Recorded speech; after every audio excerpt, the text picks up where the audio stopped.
Hi everyone, welcome to Brentford. In this video, we bring you some static GK question that already has been asked in various government exam like NTPC, SSC, UPSC and many more. The topic I'll be cover here like polity and governance, some important articles. For the quick revision, last minute preparation, building the concept clarity. Subscribe now and stay tuned for next episode. So let's get started without any further delay. जनगणना 2011 का देखते हैं। भारत में जनगणना की शुरुआत कब हुई थी? तो 1872 में हुई थी। और उस समय वायसराय कौन थे? मायो। वैज्ञानिक आधार पर या दशकीय आधार पर जनगणना की शुरुआत कब हुई थी? 1881 में हुई थी। और उस समय रिपन वायसराय थे। और यह तय किया गया कि हर 10 वर्ष के अंतराल में जनगणना होगी। जनगणना कराने वाले सर्वोच्च अधिकारी को क्या कहते हैं? जनगणना आयुक्त बोलते हैं या कमिश्नर बोलते हैं। भारत के पहले जनगणना आयुक्त कौन थे? WC प्लाउंटेन। 2011 की जनगणना क्रम में कौन से नंबर की गणना थी? तो 15वें नंबर की थी। स्वतंत्र भारत की 1951 से यह कौन से नंबर की जनगणना थी? तो 7वें नंबर थी। दशक के आधार पर 2011 की जनगणना का क्रम कौन सा था? तो 14वां था। किस दशक को महाविभाजक का दशक कहते हैं और क्यों कहते हैं? 1911 से 21 के दशक को महाविभाजक का दशक बोलते। इस दशक में जनसंख्या बढ़ने के बजाय कमी आई थी क्योंकि अकाल महामारी के प्रकोप के कारण जनसंख्या वृद्धि न्यूनतम दर रही थी। वर्ष 1921 को महाविभाजक का वर्ष भी बोलते। 2011 की जनगणना के समय आयुक्त कौन थे? चंद्रमौली साहब थे। 2011 की जनगणना का आदर्श वाक्य क्या था? हमारी जनगणना हमारा भविष्य, आवर सेंसस आवर फ्यूचर। 15वीं जनगणना 2011 के तहत भारत की जनसंख्या कितनी थी? तो 121.09 करोड़ थी। और ये चीन के बाद दूसरा था, लेकिन वर्तमान में भारत पहले स्थान पर आ चुका है। 2001 से 2011 के बीच में दशकीय वृद्धि कितनी हुई है? 17.7% हुई। 2011 की जनसंख्या के अनुसार महिलाओं की जनसंख्या कितनी परसेंट थी? 48.53% थी। 2011 की जनगणना के अनुसार पुरुषों की जनसंख्या कितनी थी? तो 51.47% थी। क्षेत्रफल के अनुसार सबसे बड़ा राज्य कौन सा है? राजस्थान है। और पहले स्थान पे मध्य प्रदेश था। छत्तीसगढ़ के अलग होने के बाद राजस्थान टॉप पे आ गया। क्षेत्रफल के अनुसार सबसे छोटा राज्य कौन सा है? गोवा है।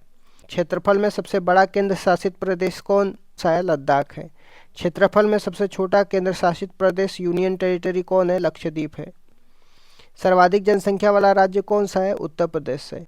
भारत की जनसंख्या का कुल 16.51% केवल उत्तर प्रदेश में है। इसके बाद महाराष्ट्र 9.28% है, बिहार 6.8% है, पश्चिम बंगाल 7.5% है। न्यूनतम जनसंख्या वाला राज्य कौन सा है? सिक्किम है। सिक्किम की जनसंख्या भारत की कुल जनसंख्या का 0.05% है। उसके बाद मिजोरम का 0.09%, अरुणाचल प्रदेश का 0.11%, गोवा का 0.12% है। सर्वाधिक दशकीय वृद्धि वाला राज्य कौन सा है? मेघालय है। मेघालय में 27.9% की वृद्धि दर्ज की गई, जबकि भारत की औसत दशकीय वृद्धि 17.7% थी। न्यूनतम दशकीय वृद्धि ऋणात्मक वाला एकमात्र राज्य कौन सा है? नागालैंड है। नागालैंड में जनसंख्या बढ़ने के बजाय -0.6% की कमी आई थी। 2011 के जनगणना के अनुसार भारत का जन घनत्व कितना है? तो 382 व्यक्ति पर किलोमीटर स्क्वायर है। सर्वाधिक जन घनत्व वाला राज्य कौन सा है? बिहार है। बिहार में 1106 लोग प्रति वर्ग किलोमीटर स्क्वायर में रहते हैं। न्यूनतम जन घनत्व वाला राज्य कौन सा है? अरुणाचल प्रदेश है। अरुणाचल प्रदेश में केवल 17 लोग प्रति किलोमीटर स्क्वायर में रहते हैं। सर्वाधिक जनसंख्या वाला यूनियन टेरिटरी कौन है? दिल्ली है। न्यूनतम जनसंख्या वाला यूनियन टेरिटरी कौन है? लक्षद्वीप है। भारत में सर्वाधिक जनसंख्या वाला घनत्व वाला क्षेत्र राज्य या यूटी कौन सा है? तो दिल्ली है। दिल्ली का जन घनत्व बिहार की तुलना में 10 गुना अधिक है। 2011 के अनुसार भारत का लिंगानुपात कितना था? 943 था। प्रति 1000 पुरुषों पे 943 महिलाएं थी। सर्वाधिक लिंगानुपात वाला राज्य कौन सा है? केरल है। केरल में 1000 पुरुषों पे 1084 महिलाएं हैं। यह भारत का एकमात्र ऐसा राज्य है जहां लिंग अनुपात 1000 से अधिक है। न्यूनतम लिंगानुपात वाला राज्य कौन सा है? हरियाणा है। हरियाणा में 1000 पुरुषों पे 879 महिलाएं। 0 से 6 वर्ष आयु वर्ग के बच्चों का बाल लिंगानुपात में कौन सा राज्य टॉप पे है? अरुणाचल प्रदेश है, जिसमें अरुणाचल प्रदेश 972 है। 0 से 6 वर्ष आयु वर्ग के बच्चों का बाल लिंगानुपात में कौन सा राज्य न्यूनतम है? हरियाणा है, 834 है इसकी संख्या। 2011 में भारत की साक्षरता दर कितनी रही है? 73% रही है। पुरुषों की साक्षरता दर 80.09% और महिलाओं की साक्षरता दर 64.6% थी। सर्वाधिक साक्षरता वाला राज्य कौन सा है? केरल है और यहाँ पे 94% साक्षरता है। न्यूनतम साक्षरता वाला राज्य कौन सा है? बिहार है, यहाँ पे 61.8% है। सर्वाधिक ग्रामीण जनसंख्या वाला राज्य कौन सा है? हिमाचल प्रदेश है। हिमाचल प्रदेश की 90% जनसंख्या गाँव में रहती है। सर्वाधिक नगरीय जनसंख्या वाला राज्य प्रतिशत के अनुसार कौन सा है? तो गोवा है, यहाँ पे 62.2% जनसंख्या शहर में रहती है। सर्वाधिक नगरीय जनसंख्या वाला राज्य संख्या के अनुसार कौन सा है? महाराष्ट्र है, यहाँ पे 5.08 करोड़ लोग नगरीय जनसंख्या में रहते हैं। सर्वाधिक अनुसूचित जाति जनसंख्या वाला राज्य संख्या के अनुसार कौन सा है? तो उत्तर प्रदेश है, यहाँ पे लगभग 1.25 करोड़ SC शेड्यूल कास्ट जनसंख्या रहती है। सर्वाधिक अनुसूचित जाति जनसंख्या वाला राज्य प्रतिशत के अनुसार कौन सा है? पंजाब है, यहाँ पे लगभग 32% SC जनसंख्या परसेंट में रहती है। सर्वाधिक अनुसूचित जनजाति शेड्यूल ट्राइब जनसंख्या वाला राज्य संख्या के अनुसार कौन सा है? मध्य प्रदेश है, यहाँ पे लगभग 1.5 करोड़ शेड्यूल ट्राइब जनसंख्या रहती है। सर्वाधिक अनुसूचित जाति शेड्यूल ट्राइब जनसंख्या वाला राज्य प्रतिशत के अनुसार कौन सा है? मिजोरम है, मिजोरम राज्य की 94% जनसंख्या शेड्यूल ट्राइब में आती है। आ जाते हैं संविधान की प्रमुख अनुसूचियाँ और अनुच्छेद के बारे में। संविधान सभा की पहली अनुसूची में क्या लिखा है? तो संविधान सभा की पहली अनुसूची में 28 राज्य और 8 यूनियन टेरिटरी के बारे में लिखा है। दूसरी अनुसूची किससे संबंधित है? वेतन भत्ते और पेंशन का जिक्र किया गया है। तीसरी अनुसूची किससे संबंधित है? शपथ संबंधी उल्लेख है।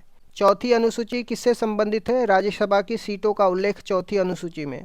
पांचवी अनुसूची किससे संबंधित है? अनुसूचित जाति और अनुसूचित जनजाति शेड्यूल कास्ट और शेड्यूल ट्राइब क्षेत्रों के प्रशासन से संबंधित है। छठी अनुसूची में किन 4 राज्यों के जनजातीय प्रशासन का उल्लेख है? असम, त्रिपुरा, मेघालय, मिजोरम। सातवीं अनुसूची किससे संबंधित है? केंद्र और राज्य के बीच शक्ति का बंटवारा दिया गया है, जिसमें संघ सूची, समवर्ती सूची और राज्य सूची दिया गया है। आठवीं अनुसूची में कितनी भाषाएं का उल्लेख किया गया? आठवीं अनुसूची में 22 भाषाओं का उल्लेख किया गया। मूल संविधान में 14 भाषाएं थी। 21वां संविधान संशोधन करके सिंधी जोड़ा जाता है। 71वां संविधान संशोधन करके नेपाली, मणिपुरी और कोंकणी को डाला जाता है। 92वां संविधान संशोधन करके बोडो, डोंगरी, संथाली, मैथिली को जोड़ा जाता है। इस तरीके से 8वीं अनुसूची में 22 भाषाओं का उल्लेख किया गया है। 9वीं अनुसूची किस संविधान संशोधन द्वारा जोड़ी गई और किससे संबंधित है? तो पहले संविधान संशोधन 1951 में जोड़ी गई थी, भूमि सुधार से संबंधित है। 10वीं अनुसूची किस संविधान संशोधन द्वारा जोड़ी गई और किससे संबंधित है? 10वीं अनुसूची 52nd कॉन्स्टिट्यूशनल अमेंडमेंट करके जोड़ी जाती है। इसमें दल बदल संबंधी प्रावधान दिया गया है। 11वीं अनुसूची किस संविधान संशोधन द्वारा जोड़ी जाती है और ये किससे संबंधित है और इसमें कितने विषय हैं?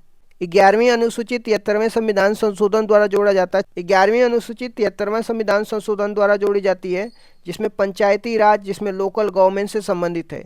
इसमें कुल 29 विषय है। 73वां संविधान संशोधन 24 अप्रैल 1993 से लागू होता है।